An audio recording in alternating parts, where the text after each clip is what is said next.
আসসালামু আলাইকুম ভিউয়ার্স, এই মুহূর্তে তো আরেকটি সেল আপডেট ছেড়ে করলাম অ্যাপাচি 4B। এই বড় ভাইয়ের কাছে লাল পাখিটা, তাছাড়া কিন্তু নাম্বার করা বাইক ঢাকা ব্যাগ তো লো 50 ছেলে ব্যাগটি বিক্রি করলাম স্মার্ট কার্ডের বাইক। ভাই কোথা থেকে আসছে, কত টাকা ব্যাগটা কিনলো সেটা পক্ষে জেনে নেই। আসসালামু আলাইকুম ভাই। ওয়ালাইকুম সালাম। তার নাম কি? পারভেজ। পারভেজ, বাসা কোথায়? রায়পুরা। রায়পুরা, নরসিংদী রায়পুরা। জি নরসিংদী। তো ভাই ব্যাগটা কিনে আগে চালাই দেখছিলেন? জি ভাই দেখছি। সবকিছু ভালো লাগছে নাকি? ভালো লাগছে। বাইকের যাবতীয় পেপারস বুঝা পাইছেন তো? জি পাইছি, বুঝতে পাইছি। তো ভাই ব্যাগটা কত টাকা কিনলেন? 1,10,000 টাকা। 1,10,000 টাকা কিন্তু single disc double disc?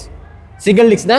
Single ডিস্কের অ্যাপাচি 4B বিক্রি করলাম 1 লক্ষ কত টাকাতে নিলেন? 10,000। 1,10,000 টাকা। ভাই বাংলাদেশের কোন জায়গায় কিন্তু পাইবেন না এরকম একটি ফ্রেশ বাইক, শুধু আমাদের এখানে সম্ভব। ভাই কার কি ব্যাগ লাগবে অবশ্যই স্ক্রিন নাম্বার যোগাযোগ করতে পারেন বা লোকেশনে আসতে পারেন। আর আমাদের লোকেশনটা এখন বাংলাদেশের মধ্যে সবচেয়ে কম প্রাইসে বাইক বিক্রি হয় আমাদের সম্রাট বাইক রেটে। আর আমাদের লোকেশনটা হচ্ছে নরসিংদী জেলা Madhabdi bus stand. Madhabdi bus stand নেমে 20 টাকা রিক্সা ভাড়া নেবে, বলবেন যে শীতলামারি মোড় মিড টাওয়ারের আন্ডারগ্রাউন্ড নিচে আমাদের সম্রাট বাইক গ্যালারি অবস্থিত।